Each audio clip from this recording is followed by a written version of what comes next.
Assalamualaikum warahmatullahi wabarakatuh. Selamat pagi anak-anakku sekalian. Semoga dalam keadaan sehat walafiat ya. Dan hari ini kita akan belajar tentang pelajaran fikih, yaitu mengenai bab kurban. Sebelum memulai pelajaran, mari kita pembacaan pembukaan dulu ya. Bismillahirrahmanirrahim. Before we start the class, let's pray first by reciting Al-Fatihah together, which is stand for 1. Prophet Muhammad, 2. Our parents, 3. Teachers, 4. NU figures, 5. Ourselves. Al-Fatihah.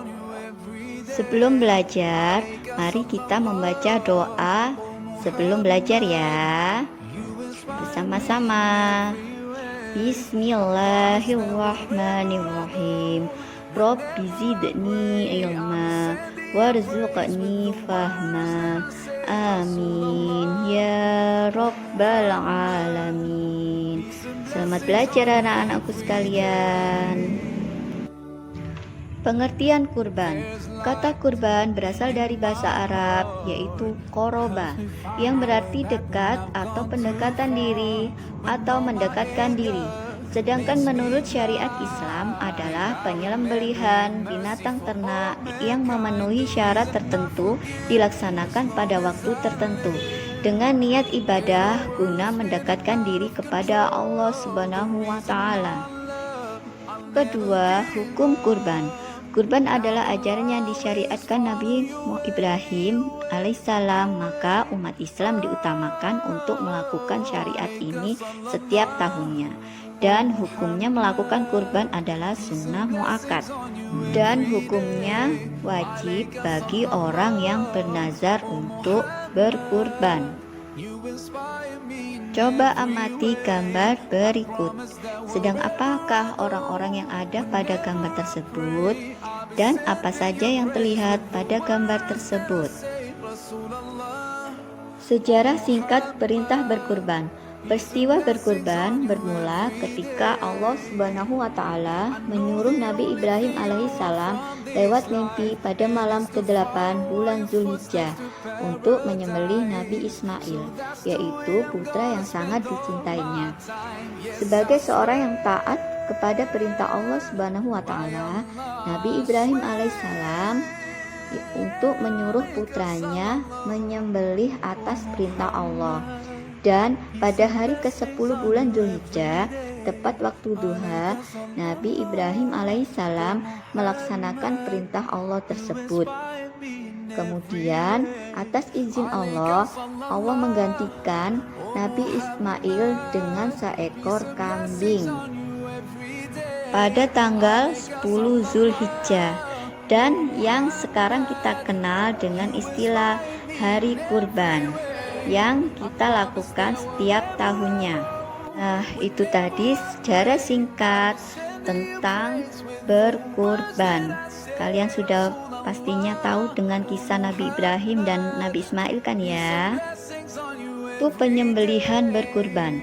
Waktu pelaksanaannya yaitu tanggal 10 Zulhijjah, hari raya Idul Adha atau hari tasyrik pada tanggal 11, 12, dan 13 Zulhijjah.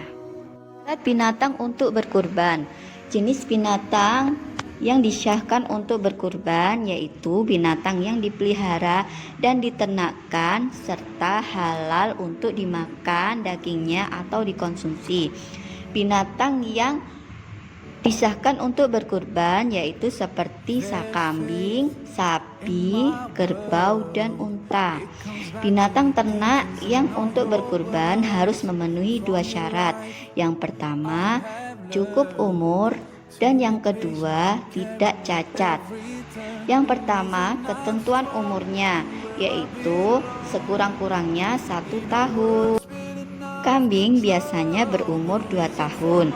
Kalau sapi yaitu berumur sekurang-kurangnya 2 tahun, sedangkan unta berumur 5 tahun.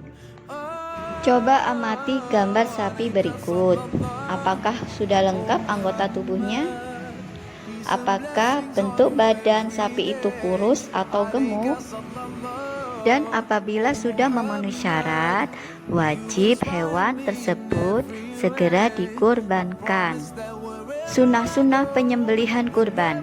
Pada saat melaksanakan penyembelihan kurban, disunahkan yang pertama membaca basmalah, kedua membaca sholawat Nabi Muhammad SAW, ketiga membaca takbir, keempat binatang kurban dihadapkan ke arah kiblat, kelima membaca doa sebelum berkurban, dan yang keenam disembelih sendiri orang yang berkurban.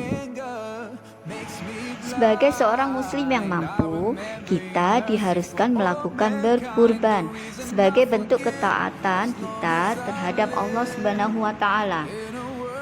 Cerita Nabi Ibrahim alaihissalam dengan putranya Nabi Ismail menjadi pelajaran yang sangat berharga dan diambil manfaatnya tentang berkurban. Semoga semuanya bisa berkurban ya di tahun ini. Terima kasih dari Bu Aziza. Wassalamualaikum warahmatullahi wabarakatuh. Tetap semangat belajarnya di rumah.